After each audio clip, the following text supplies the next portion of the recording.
मित्रों को नमस्कार। आजकल हम सभी लोग जहाँ होते हैं, किसी भी शादी फंक्शन में होते हैं, सेल्फी लेना कभी नहीं भूलते और उसे सोशल मीडिया पे डालना भी नहीं भूलते। फिर उसके घंटों कमेंट्स भी पढ़ना नहीं भूलते। पूरा फेसबुक आज मार्क जुकरबर्ग, जो दुनिया के सबसे चौथे नंबर के सबसे अमीर आदमी बन गए हैं,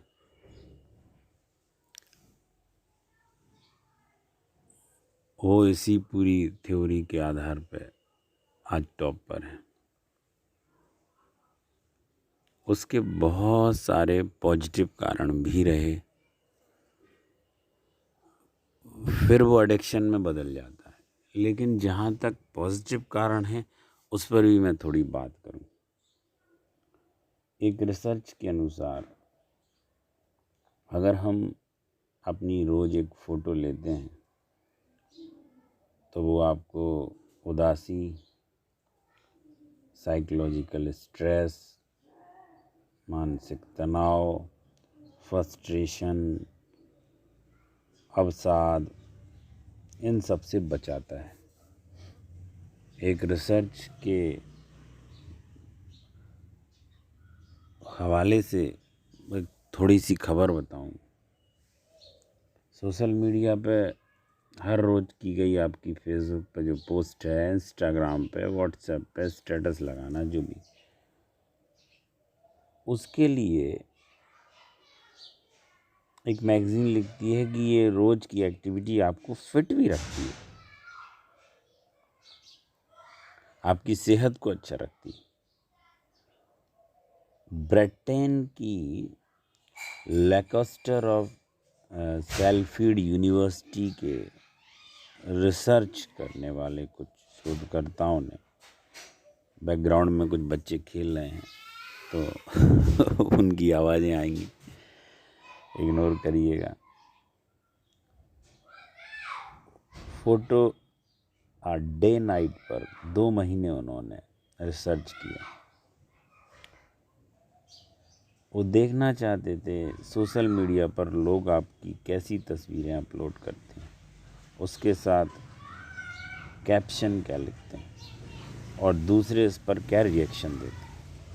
इस दौरान काफ़ी शोधकर्ताओं ने देखा कि रोज़ाना एक पोस्ट का हर दिन को अलग बनाया जा सकता है, एक पोस्ट करके। कुछ लोगों को ऐसा करने में अकेलापन और दुख में भी बहुत राहत मिलती है, उनका तनाव भी कम होता है।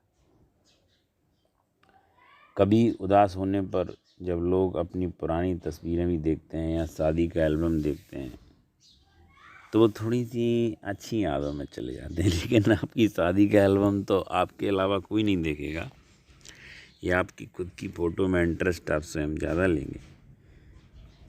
लेकिन अगर आप पुरानी तस्वीरें देखते हैं तो आपके नर्वस सिस्टम में कुछ ना कुछ ऐसे अच्छे परिवर्तन होते हैं। तस्वीरें पे जो कमेंट होते हैं उनको पढ़ के मुस्कुराहट भी आती है।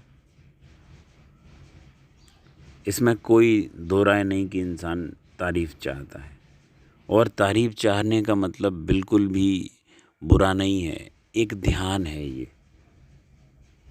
वो एबनॉर्मल है जो तारीफ़ नहीं चाहता। वह चाहता है कि लोग उसकी चिंता करें, उसके दुख को समझें, और तस्वीर पोस्ट करने की इस आदत को सेल्फ केयर का हम नाम दे देते हैं। बहुत सारे लोगों के जीवन में चीज़ें एक सी हो जाती हैं, लगभग हैं वही घर, रिश्तेदार भी, काम की जगह भी वही गली, वही रोज़ का आना जाना।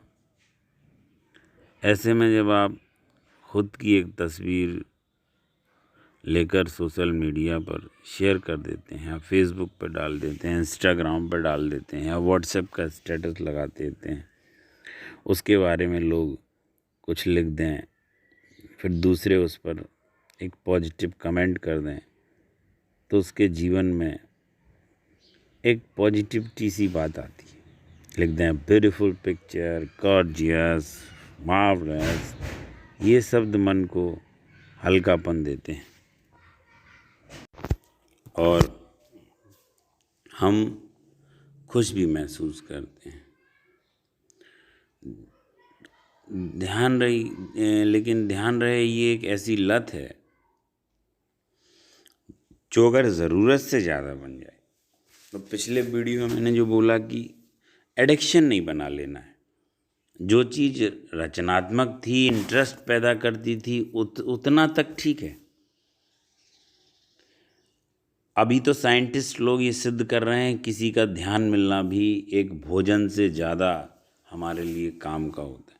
तुम किसी भी चीज़ पर ध्यान दो, वो डेवलप होती है। अभी एक मैगज़ीन की बहुत अच्छी रिसर्च है और जी न्यूज़ पे भी एक आम के बगीचे के बारे में बताया गया था। एक बगीचे में वृक्ष अगर तेज़ी से बढ़ते हैं, अगर उन्हें ध्यान मिले, एक माली किसी एक वृक्ष को खास ध्यान दे, तो दूसरे वृक्ष उतने गति से विकसित नहीं होंगे जितना वो पेड़ होगा जिस पर ध्यान दिया गया। और आप ये प्रयोग भी कर लेना, मैंने करके भी देखा है, इसमें कोई अड़चन भी नहीं है, समय आपके पास होगा इतना। और इसके लिए कोई बड़ी आपको लैब की भी ज़रूरत नहीं है। एक साइज़ के आप 10 पेड़ ले लो और गिलोय के ले लो, इस समय तो और ज़्यादा सही है। एक पर ध्यान दो, सभी को पानी दो, सभी को आप बराबर खाद दो, पर ध्यान सिर्फ एक पेड़ पर दो। उसके पास बैठ जाओ, उससे आप बातें करो। उसके लिए म्यूज़िक गाओ, यूट्यूब पे स्टार्ट करके आप कोई भी गिटार का, वीणा का, कोई शास्त्रीय संगीत आप बोलो उसमें। आप सरप्राइज़ हो जाओगे, आप हैरान हो जाओगे। ये देख के साइंटिस्ट लोग चकित रह गए कि पौधा तेज गति से विकसित होता है। एक मित्र को मैंने सलाह दी, उनका सागौन का बहुत बड़ा खेत उन्होंने लगाया था और उन्होंने वहाँ पे एक म्यूज़िक सिस्टम लगा दिया और वहाँ पर वीणा बजती रही, पेड़ सुनते रहे। पौधे और पौधों के मुकाबले ज़्यादा विकसित हुए और उनके पौधे 1 महीने में बाकी के मुकाबले ठीक डबल हो गए। और जो पेड़ उपेक्षित थे, इग्नोरेंस के थे, उनको नहीं सुनाया गया, वो जैसे थे वैसे ही रहे। कारण था, एक से खाद दिया गया, एक सा पानी दिया गया, लेकिन उनमें एक चीज़ नहीं थी, वो है ध्यान। ये चीज़ आप अपने बच्चों पे भी देख लें। बच्चे तेज गति से विकसित होते हैं तो अपनी माँ के साथ होते हैं। बहुत सारे बच्चे जिनके माँ बाप जल्दी मर जाते हैं, उनके अंदर फीलिंग नहीं आ पाती है, या माँ बाप प्यार ज़्यादा नहीं दे पाते हैं तो वो दूसरे की भी फीलिंग को समझ नहीं पाते हैं। आप किसी नर्स को बच्चा दे दो, वो ठोक पीट के बराबर कर देगी, इंजेक्शन तो अच्छे लगाएगी, लेकिन वो प्यार माँ का नहीं दे पाएगी। हो सकता है किसी माँ से वो ख्याल बहुत ज़्यादा अच्छा रखे, माँ को तो उतनी ट्रेनिंग होती नहीं है और उसे पता है कि बच्चे का ख्याल कैसे रखा जाता है, पर नर्स कुछ चीज़ मिस कर देती है। नर्स वो प्यार नहीं दे सकती, ध्यान नहीं दे सकती जो माँ देती है। हो सकता है माँ ट्रेंड नहीं हो, एजुकेटेड नहीं हो, पर कोई बात नहीं, बच्चा जानता है कि माँ उसे लगातार ध्यान दे रही है। बच्चा अपना इम्पोर्टेंस महसूस करता है, उसे पता है कि माँ आसपास है, वह उस पर भरोसा कर सकता है।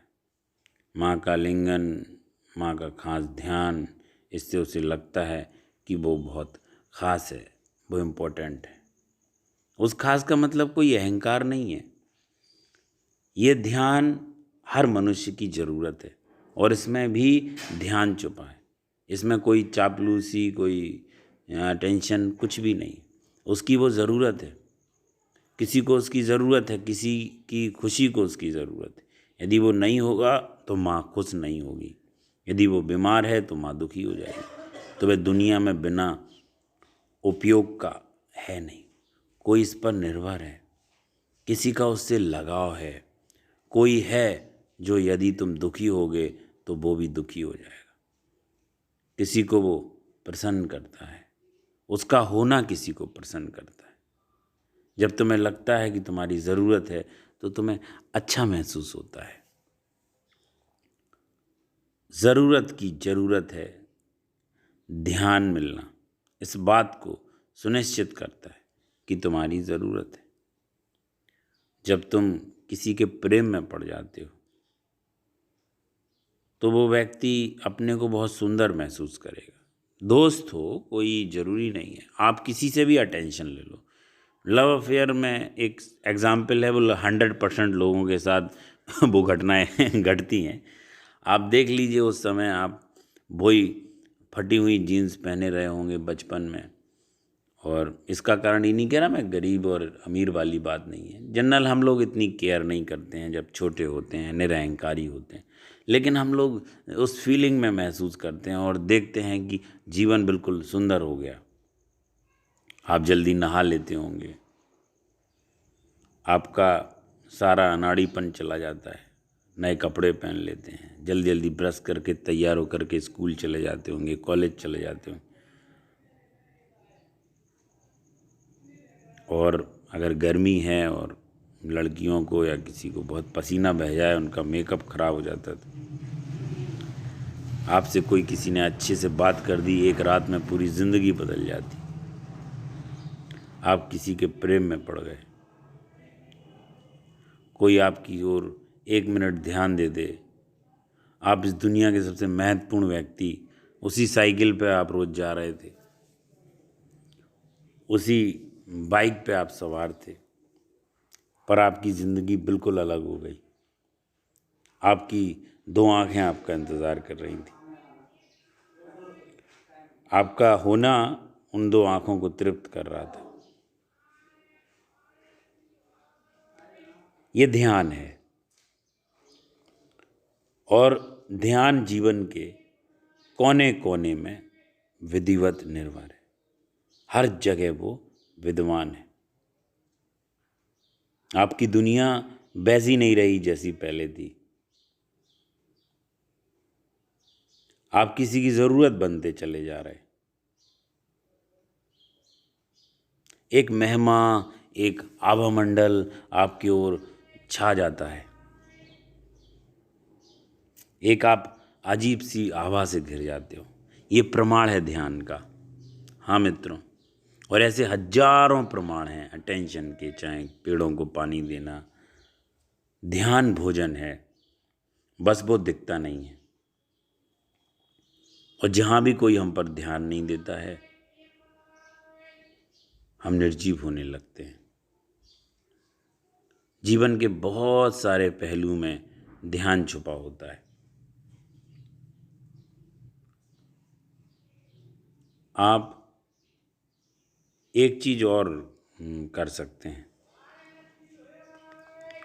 हेल्थी रहने के लिए, मानसिक स्वस्थ रहने के लिए म्यूज़िक सीखना या कोई नई चीज़ सीखना आपको बहुत रिलैक्स अनुभूति देगा। एक रिसर्च से पता लगा, journal annuls of the New York में पब्लिश एक खबर है, ऐसा करने से समय से पहले होने वाली एक डिमेंशिया जैसी बीमारी को हम रोक सकते हैं, अगर हम अपनी सीखने की क्षमता, म्यूज़िक, इनको जारी रखें। इस रिसर्च में 19 से 35 साल की उम्र के लोगों को उन्होंने शामिल किया और रिसर्च के बाद उनसे कुछ सवाल पूछे कि कुछ नया सीखने के बाद याददाश्त पहले के मुकाबले उनकी बेहतर दिखाई दी। शारीरिक मानसिक स्वास्थ्य भी अधिक अच्छा हुआ और उनमें सीखने की क्षमता पैदा हो गई। वो जानना नहीं है, सीखना और जानना दोनों में थोड़ा ह्यूज डिफरेंस है, बहुत फ़र्क है, बिल्कुल एक रिवर्सिबल इफ़ेक्ट है। जानकारी इन्फॉर्मेशन तो गूगल में भरी पड़ी है, आप कुछ भी डालिए तुरंत मिल जाएगी। सीखने की क्षमता एक जीवंत प्रक्रिया है, और अगर सीखने की क्षमता बनी रहती है, कुछ भी नया सीखने की क्षमता बनी रहती है, तो बस आप वर्तमान में रहते हो, आप खुले होते हो, आप कुछ लेने को तैयार रहते हो। सीखना एक्सेप्टेंस है, ग्रहणशीलता है, और जानकारी हमें कम ग्रहणशील बना देती है। जानकारी से हम निश्चिंत हो जाते हैं। बहुत सारे यूनिवर्सिटीज़ में पढ़े हुए लोग, वो अपनी 50 साल पुराने राइटर की लिखी हुई किताबें उन पर गुरूर करते रहेंगे, कुछ डिग्री लेके। वो जानकारी है, उसका कोई बहुत महत्व नहीं है। आप सोचते चलते हैं कि यदि आप पहले से जानते हो तो यहाँ सीखने को बचा क्या। एल्बर्ट आइंस्टीन जिस रिसर्च को इक्वल टू mc² का डायग्राम पूरा समझा गए, कई बार उसे रट के आप लिख दोगे। वो इन्फॉर्मेशन है। जब हम सीखना बंद कर देते हैं तो हम बहुत कुछ खोते चले जाते हैं। सीखने में सक्षम होना और सीखने की क्षमता कभी भी जानकारी का बोझ नहीं बनना चाहिए, और धूल से नहीं ढक जाओ। अगर हम सीखना छोड़ देते हैं तो धूल से ढक जाते हैं। सीखने का मतलब है कि एक आईना है, वो हमेशा साफ और ताज़ा होना चाहिए, ताकि उस पर नई नई इमेजेस बन सके। मन हमारा दो तरह से काम करता है। एक तो ऐसे काम करता है कि हमने मोबाइल लिया और एक सेल्फी खींची, बात बराबर, एक बार एक्सपोज हुआ और फिल्म बनी और वो जानकारी से बन गई। ऐसे कह लीजिए कैमरा रहता था, उसकी रील थी, उसको खींचा और वो जानकारी से भर गई। उसे कह लीजिए आप कि आपकी सीखने की क्षमता खो गई, क्योंकि वो एक बार एक्सपोज किया और जानकारी से भरी, अब वो यूज़लेस हो जाती थी। और सीखना एक अलग तरीके का है कि सीखना है आईना। आप हजारों बार उसमें शक्ल देख लो, उससे फ़र्क नहीं पड़ेगा। अगर शीशे के सामने आएंगे अपन तो उसका इमेज बनेगी, चले जाएंगे उसकी इमेज चली जाएगी, वो कभी स्टोर नहीं करता। और कैमरे की जो फिल्म होती थी पहले, वो उसे पकड़ लेती थी। तो हम वो ही पुराने कैमरे आज स्मार्टफोन की दुनिया में यूज़ कर रहे हैं, जकड़ लेती है। लेकिन दर्पण और जो शीशा है, जो आईना है, वो हमेशा बना रहता है। अब इन्फॉर्मेशन की क्या ज़रूरत, हज़ारों एक हज़ार GB के हार्ड डिस्क हैं, इन्फॉर्मेशन भरी पड़ी हैं, एक मोबाइल के कार्ड में इन्फॉर्मेशन भरी पड़ी है। आप उनके सामने शीशे के सामने आएँ और गायब हो जाएं। इस तरह से हमें सीखने की क्षमता बनी रहेगी। हर बच्चा जीवंत रहेगा, हर आदमी देखा जाए तो वो अनजाने की तरह ही जीवन जी लेता है, उससे वो बचेगा। हम हमेशा निर्दोष बने रहेंगे। निर्दोष बने रहने का अर्थ है कि सदा कुछ सीखने को हमें तैयार रहना है, और अगर हम ऐसा कर सकते हैं तो हम जीवन को सही रूप में जी रहे हैं और ध्यानपूर्ण जी रहे हैं। नमस्कार।